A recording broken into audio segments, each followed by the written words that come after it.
Okay, we just finished playing Carcassonne Gold Rush.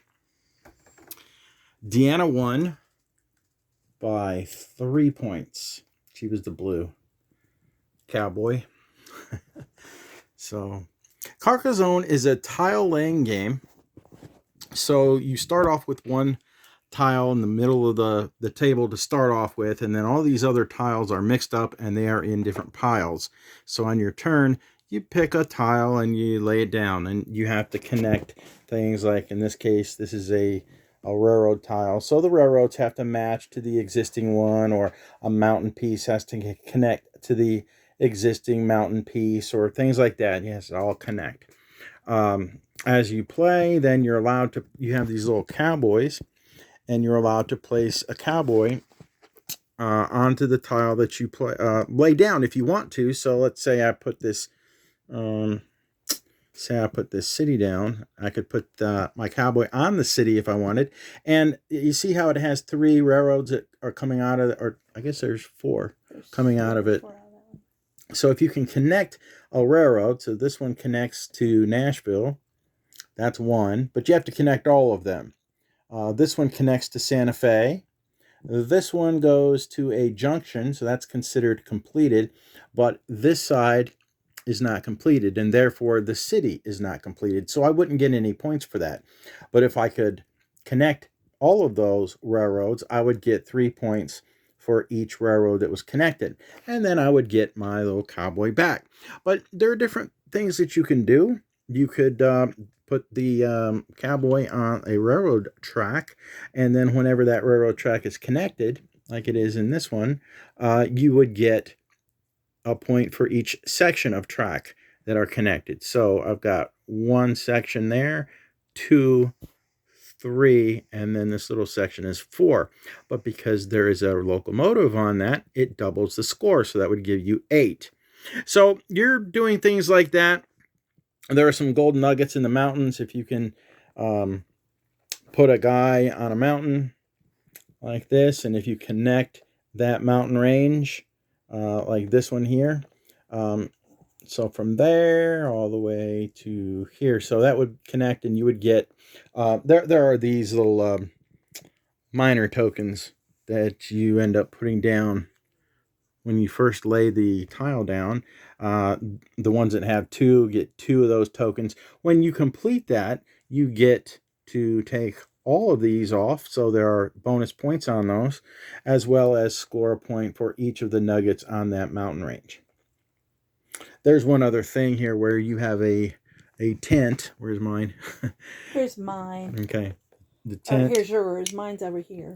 So if a mountain range is not on way down there. So if a mountain range is not completed yet, like that one, you can pitch a tent there, and you can steal those. Instead of putting down a cowboy, you could choose to take one of those tokens from where you have a tent, and that would be a way to steal some of those nugget tokens. But once the mountain range is complete, you can't do that anymore. Whoever has the cowboy on that mountain gets it. So that's pretty much it. So sometimes you're scoring immediately over here. When you complete something, you get the points right away. And then at the end of the game, there are a few other points. This one right, let's see, where was the one I had? Was right here, somewhere like this. So you could also lay your cowboy down. That indicates that he is a farmer, and you don't get him back at all. He's there for the entire game, and he's going to get you points in the field. So in this green section, there are some teepees. Those are worth 2 points. And I can continue to get points in this. However big the field is, I get points there. So as we continue through the field, those are wild horses that give me 4 points. More wild horses give me another 4. And these teepees give me another 2. Now, the field ends at the edge of a tile, so it would stop right there. And nothing in that one. And it's bordered by either railroad tracks or mountains. So that's pretty much how you play Carcassonne Gold Rush. The one other thing is, if there's 2 locomotives on a track, then it takes away from your doubling and it goes back to just singling. So your bonus, you don't get a bonus right. if there's more than one train on a track, because that's not good. Right. So Chad laid this one, and I had this one, so I laid it down just to negate it, and so I wouldn't get double he points. couldn't get double points for it. And then nobody laid anything on it, even though they would have gotten 1, 2, 3, 4, 5, 6 points on it.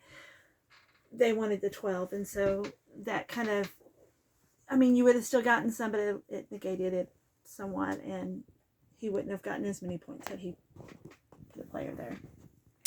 All right.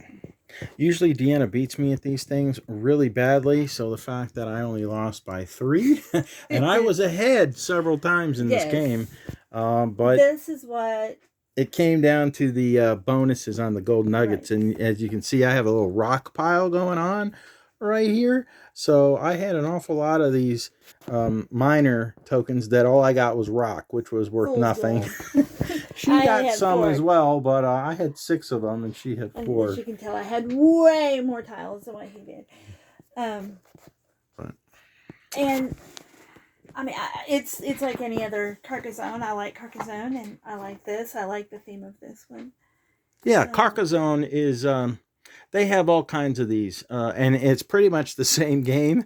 Original Carcassonne, I think, is just themed around being a farmer, I guess, or connecting. You could connect roads and cities, and it's the same kind of thing.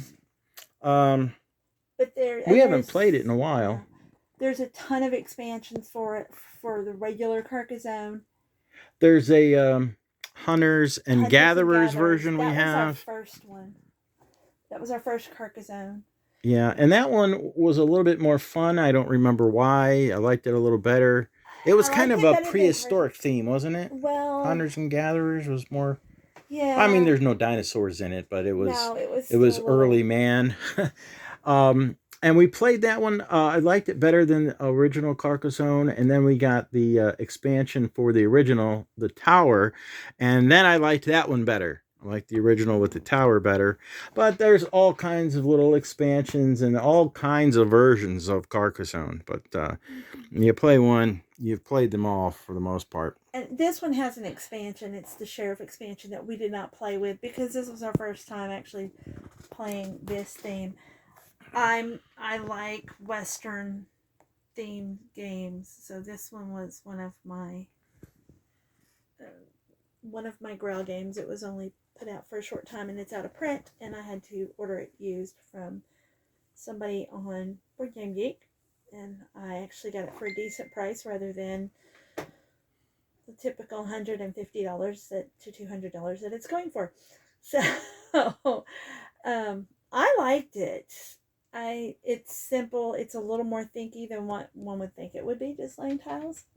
There's a little bit of gotcha in it where you can like sabotage other people like I did with the train, or you can move your tent and start taking away their gold nuggets. You can make some really quick points like I did here with these little mines. That kind of helps boost you ahead rather than making this big long mine that Chad got. Actually, it ends right here. That's a different one. Chad did this one, and I couldn't put anybody on it because it was definitely going to join. And once you put a guy on it, nobody else can do that. Claim it. It's your claim, and you can't steal claims unless, of course, you don't think they're going to join. And there was one point in here where Chad didn't think it was going to. Said, "Oh, it doesn't look like it's going to join up, so I'm going to put my guy on here." Actually, I think it was this one over here. Yeah, it was either this one or this one. And I was on it, and it was this one. Chad was like, "It may not, because these were here, and then this one was here, and then that one was there." Yeah, whatever. You can put your guy on a piece as long as it's not connected to something else. But you might later on put a piece down that now connects, say, 2 mountain ranges, and now you got 2 guys on that. And in that case, whoever has the most cowboys would get the points, and if there's a tie, you share the points. You share the points, and that's when I got my 4 nugget or 5 nugget chip, I don't know when he got his. I don't know. I didn't But look at him until the end. I was quite excited about that. It may have also been when I got the rocks, but but we both got the points, so it kind of he negated me getting all those points, just like I negated him getting any of the extra points over there. Made some stupid choices through the game, but everybody does that. The one thing that you have to remember is that you're once you leave your guy in the field, you are not getting him back the rest of the game, so you can't put him on any more claims. So it's best to wait towards the end to lay a guy down, because you want to still keep your people active. If you put these in meadows, they may score you a bunch of points at the end, but you're not going to use them throughout the game, so you're not going to get any points through the game, and you're going to lose. Having played Carcassonne, I knew that. Chad knew that, and so. But I also knew I was getting 12 points out of this right, field. out of this field. Whereas. And if I could add more points to it, all the better. Had he been able to fill that in, he could have gotten whatever was in worked out for me. And so he went ahead and did it. When I connected all this, I put my guy down there because I knew I was getting quite a few points there. And then at the very end, I laid one right here so that I could get those points, rather than leaving some poor guy stranded and not getting any points. 2 points for the teepee and then 4 for the wild horses. So she got 6 points at the end. And I couldn't get. If I'd have laid it on this side, I'd only got 2. Which is what you won by 3. So it was the difference in the game, and so, yeah, I like it. I wish I could have finished my little rowboat over here, and I wish you hadn't have finished that one up there. I had started this one. He finished it for me. All right. So, what rating do you give it? I give it a 6. 6. I was trying to decide between a 5 or a 6. It's not all that exciting for me. So maybe a 5. 5 is just average. Mm-hmm. Okay. I'll play if you ask me to. If I had to choose between this and Hunters or Gatherers, I would pick Hunters and Gatherers. If I had to pick between regular Carcassonne and this, I'm going to pick this. I still like regular Carcassonne with the tower expansion. I don't even remember that one. But this may be different with the sheriff. And it may give it a different, make it enough different to put it over the top. It might. I'll have to try again with the sheriff. All right. Well, wasn't super exciting, but I think better than what we've done. The best in 3 weeks was this one right here. Yeah. So, and it helped that we knew how to play it. I did get confused on the scoring. It's been a while. I was a bit rusty.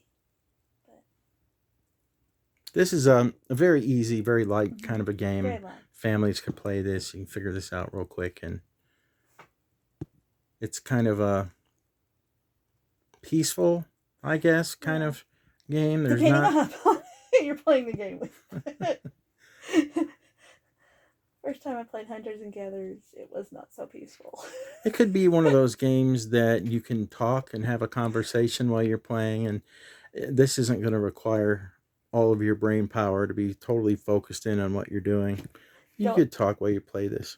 The problem is alpha gamers, me, and when you play with crazy teenagers, that there's never a quiet moment. So. All right. Well, next week it's my turn again, and I have no idea. I'll think about that. All right. Till next week. See you then.